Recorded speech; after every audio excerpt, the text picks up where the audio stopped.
ఉన్న బంగారాన్ని విడిపించి ఆ రోజు ఆన్లైన్ రేటుకే మేము కొంటాం. Sharma gold company. నమస్తే, వెల్కమ్ టు సుమన్ టీవీ. నేను మీ యామ్ని.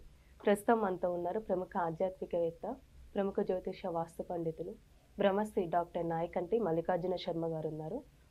గురుగారితో మనం మాట్లాడదాం. నమస్కారం గురుగారు. నమస్కారం అమ్మా. గురుగారు, ఇప్పుడు మనకి భాను అమావాస్య వస్తుంది కదండి, అసలు ప్రత్యేకించి ఆ రోజు ఏం చేయాలంటారు?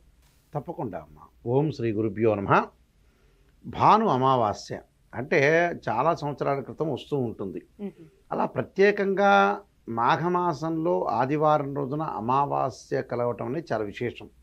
అమావాస్య అంటే ఏమిటంటే ఖగోళ శాస్త్రం ప్రకారంగా రవిచంద్రుల యొక్క కలయిక అనేది కోయిన్సైడ్ అవ్వదాన్ని అమావాస్య అంటారు. అంటే రవిచంద్రుల యొక్క ప్రమాణాన్ని బట్టి తిథిని లెక్క వేయబడుతుంది. అంటే రవిచంద్రుల యొక్క అంతరం అనేది 12 డిగ్రీలు ఉంటే పాడ్యమని, 24 డిగ్రీలు ఉంటే విధి అని, అలానే 36 డిగ్రీలు ఉంటే తది అని చెప్తారు. అలానే రవిచంద్రుల యొక్క దగ్గరగా అంటే 360 డిగ్రీల్లో ఒకటే కోయిన్సైడ్ ఒకే స్ట్రైట్ లైన్ మీదకి వస్తే అమావాస్య అనేది ఏర్పడుతుంది. ప్రత్యేకంగా భానువారం అంటే ఆదివారం రోజున అమావాస్య ఏర్పడటం, దానితో పాటు మనకి శతభిష నక్షత్రం పోయి ఆ రోజున పూర్వాభాద్ర నక్షత్రం రావటం విశేషం. అంటే ఇక్కడ ఏదైతే మనం అనుకుంటామో ఆ 3 కాంబినేషన్ జరగటం విశేషం. అంటే శతభిష నక్షత్రం తెల్లవారుజాము వరకు ఉండి తర్వాత పూర్వాభాద్ర నక్షత్రం కూడా రాత్రి 1:54 వరకు ఉంటుంది, ఆదివారం అవుతుంది. అలానే పూర్వపురోష్టపద అంటారు, పూర్వభాద్ర నుంచి అమావాస్య కూడా ఆ రోజున ఉంది. అయితే ఇక్కడ ఏమిటి ఆ రోజున ప్రత్యేకంగా మనకి చూస్తే ఆదివారం రోజున అమావాస్య రోజు రావడానికి చాలా రోజుల క్రితం ఇది అమావాస్య వచ్చింది. దానిలో ప్రత్యేకంగా ఇంటిలో దోషాలు ఉన్నవాళ్ళు ప్రత్యేకంగా ఇంటిలో కానీ జ్యోతిష్శాస్త్ర ప్రకారంగా కానీ దోషాలు పరిహారం చేసుకునే అవకాశం అనేది ఒకటి ఉంటుంది. దోషాల్లో ముఖ్యంగా ఎలాంటిది అంటే ఆరోగ్యం పరంగా బాగలేని వ్యక్తులు, కొంతమంది ఉంటారు. ఆ వ్యక్తులకు ఏమిటి అని అంటే బూడిద గుమ్మడికాయ ఉంటుంది. అంటే మంచి గుమ్మడికాయ ఒకటి, బూడిద గుమ్మడికాయ ఒకటి. వాళ్ళు బయటికి వెళ్ళింటారు.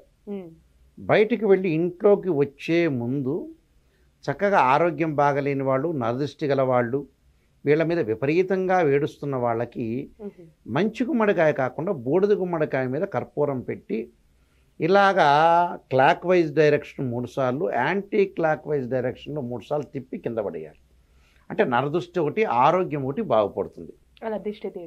అది పెద్దవాళ్ళకి నరదృష్టి అనేది పోలుతుంది. అలానే పెద్దవాళ్ళకి ఇంకొక రెమెడీ ఉంది. అంటే దృష్టి దోషం ఉంటుంది. అంటే ఇక్కడ నరదృష్టి ఒకటి ఉంటుంది, అలానే ఏదైనా సరే కన్ను దృష్టి కూడా ఉంటుంది. వీటికి ఇంకొక ప్రక్రియ ఏమిటి అంటే ఇది చాలామందికి కూడా తెలియదు నిజం చెప్పాలంటే. అయితే తూర్పు ముఖంగా పెద్దవాళ్ళని కానీ పిల్లల్ని కానీ కూర్చోబెట్టి, పూర్వాభిముఖం అంటారు, కూర్చోబెట్టి మన ఇంట్లో పాత బట్ట ఒకటి ఉంటుంది. ఆ పాత బట్టకి ఒక మంట అనేది వెలిగించాలి. ఈ లోపల మనం ఏం తయారు చేసుకోవాలంటే ఇత్తడి ప్లేటు, స్తాంబాణి లాంటిది, పెద్ద ప్లేట్ అంటారు కదా కొంతమంది, స్తాంబాణి అంటారు. అది తీసుకుని ఇత్తడి గిన్నె తీసుకోవాలి. 2 ఇత్తడివే తీసుకోవాలి, వేరే తీసుకోకూడదు. ఇత్తడి తీసుకొని ఒక పాత బట్టకి మనం మంట రగిలిచ్చి అది ఇలా చుట్టూ తిప్పాలి. Clock wise direction, anti clock wise. అంటే ఒక మనిషి ఇలా కూర్చుంటే ఇలా clock wise, anti clock wise. అంటే క్లాక్ వైజ్ ఇలా తిప్పుతారు, తిప్పుతాం మళ్ళీ ఇలా తిప్పాలి 3 సార్లు. తిప్పిన తర్వాత ఏం చేయాలి అని అంటే ఈ లోపల మనం సిద్ధం చేసుకోవాల్సింది ఏమిటి అంటే ఆ స్తాంబాణలో నీళ్లు పెట్టుకోవాలి. స్తాంబాణం నిండా సగం వరకు నీళ్లు పోసుకోవాలి. ఈ బట్ట తీసుకెళ్ళి ఏం చేయాలంటే తిప్పిన తర్వాత అబ్బాయికి కానీ లేకపోతే ఎవరు పెద్దవాళ్ళకి ఎవరైనా సరే తీసినప్పుడు ఆ బట్టను ఆ ఇత్తడి గిన్నెలో వేసి ఆ గిన్నెని ఎంబటే రివర్స్గా బోర్లు ఇచ్చాడు ఆ నీళ్లలో, ఆ స్తాంబాణలో బోర్లు ఇస్తే నరదృష్టి పోయినట్టు. అంటే ఎంత పీల్చుకుంటే అంత పోయినట్టు అర్థం. అంటే దృష్టి పోయినట్టు, అంటే దృష్టి దోషం కానీ, చెడు దృష్టి కానీ, రకరకాల దృష్టి దోషం పోతుంటుంది. అదొకటి చెయ్యాలి. దానితో పాటు చిన్నపిల్లలు కొంతమంది అన్నం తినరు. అన్నం తినకపోతే పెరుగు ముద్దలు తయారు చేసి చక్కగా ఆ పెరుగు ముద్దల్ని అన్నం దిష్టి తీయాలి. వేడి వేడి అన్నంలో కొంత పెరుగు వేసి ఇలాగా దిష్టి తీసి బయట వేయాలి. అంటే అన్నం తినరు. కొంతమంది పిల్లలు ఏడుస్తూ ఉంటుంటారు, చిన్న పిల్లలు. కొంతమంది పాలు తాగుతుంటారు. పాలు తాగేవాడు కూడా పాలు తాగరు. కొంచెం పాలల్లో ఏమేయాలంటే కొంచెం కుంకుమ వేసి ఆ పాలను కూడా గ్లాసుని ఇలా 3 సార్లు clock wise anti clock wise తిప్పి ఆ పాలను ఎక్కడ రోడ్డు మీద పడేయాలి. రోడ్డు మీద అలాగ ఈ దృష్టి దోషం తొలగడానికి ఇవన్నీ చేయాలి. ఇవన్నీ చేయటం వల్ల చాలా మంచిది. అలానే ఇంటికి దృష్టి ఉంటుంది. కొంతమంది ఇల్లు బాగా కట్టుకున్నారని ఆ రోజున గుమ్మడికాయ దృష్టి తీయటం చాలా మంచిది. గుమ్మడికాయ దృష్టి తీసేవాళ్ళు చాలామంది ఏం చేస్తారంటే గుమ్మడికాయని కొంత కోసి దానిలో పసుపు కుంకుమ వేస్తారు. అది వేయకూడదు. కోసామంటే దాని ఫెయిల్యూర్ అయిపోయినట్టే. గుమ్మడికాయ మీద కర్పూరం పెట్టి ఇలా తిప్పి 3 సార్లు clock wise anti clock wise డైరెక్షన్లో తిప్పి ఇటు అటు రైటు లెఫ్ట్ ఇలా తిప్పి పడేయాలి. పక్కన పెట్టి గుమ్మం ముందు పెట్టి ఎంబటి దాని మీద పసుపు కుంకుమ వేయాలి. అది ఇంటికి దిష్టికి సంబంధించింది. తిప్పేసి ఇట్లా వదిలేయాలి. ఆ రోజున కలబంద మొక్కను కూడా పెట్టుకోవడం వల్ల మంచిది. నెగిటివ్ ఎనర్జీ ఏదైతే ఉంటుందో ఆ నెగిటివ్ ఎనర్జీ అనేది పోతుంది. ప్రత్యేకంగా ఆ రోజున ధనం కలిసి రావాలి అని అంటే ఓం యక్షాయ కుబేరాయ వైశ్రవణాయ ధనధాన్యాధిపతే ధనం ధాన్యం సమృద్ధిమే దేహిమే దాపై స్వాహ అనే మంత్రాన్ని చదువుకోవాలి. అందరూ కూడా చదువుకుంటే వాళ్ళకు అనుకూలంగా ఉంటుంది. ఆరోగ్యపరంగా ఇబ్బందుల వాళ్ళందరూ కూడా తప్పకుండా శరీరే జర్జరీభూతే వ్యాధిగ్రస్తే కళేవరి ఔషధం జాహ్నవీతోయం వైద్యో నారాయణ హరి అనే మంత్రాన్ని చదువుకోవాలి. అయితే ఏడన్నా మన మీద చెడు సంబంధించిన దృష్టి చేశారు అని అంటే అక్కడ తెల్లని ఆవాకులు తీసుకొని చల్లాలి.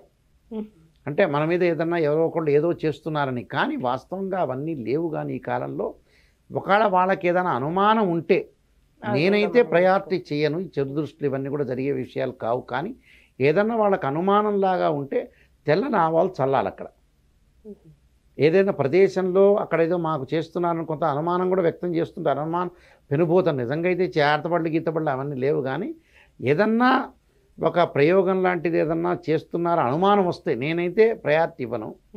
అక్కడ ఆవాలు చల్లాలి, తెల్లవాలు. ఏదన్నా ఉంటే వీళ్ళ యొక్క మనసులో ఆలోచన మారిపోతుంది. అవి లేవు కదా నిజంగానే ఆలోచన మారిపోతుంది. అంటే దృష్టి ఉండటానికి చెప్పాలా నేను, వీళ్ళ యొక్క ఆలోచన అనేది సద్భావంతో మారటానికి చెప్పాను నేను. అంటే కరెక్ట్ రూట్లో, అంటే అనుమానాలు తీర్చుకోవడానికి అక్కడ తెల్లవాలు వేయటం మంచిది. నాకు ఈ ప్రదేశంలో చేశారు, ఇక్కడ చేశారని కొంతమంది అంటుంటారు. ఆ తెల్లవాలు చల్లటం మంచిది. దాని యొక్క ఈయనకి అవన్నీ లేవు అనుకోవడానికి నెగిటివ్ ఎనర్జీ అనేది పోయి పాజిటివ్గా ఆలోచన చేయడానికి వస్తాడు. వీడు చేశాం కదా అని ఆలోచన చేస్తాం. అవన్నీ లేదులేండి, అవన్నీ చేసేటట్టయితే మన రాజకీయ నాయకులు ఒకళ్ళొకళ్ళే చేసుకునేవాళ్ళు. అలా ఇవేం లేవు, లేకపోతే పేపర్లో వచ్చేది విపరీతంగా వచ్చాయి. అది తెల్లవాలు చల్లటం చాలా మంచిది. ఇంకొకటి ఏంటంటే ప్రత్యేకంగా ఆ రోజున దేవతా వృక్షమైన మయూరి శిఖని అమ్ముతారు. అంటే అమ్మటం కాదు, బయట కొంతమంది షాపుల్లో కూడా దొరుకుతుంది. తర్వాత ఈ మయూరి శిఖని చాలా పవర్ఫుల్. నిజంగా చెప్పాలంటే మనకి ఎక్కడో అడవుల్లో దొరుకుతుంటుంది.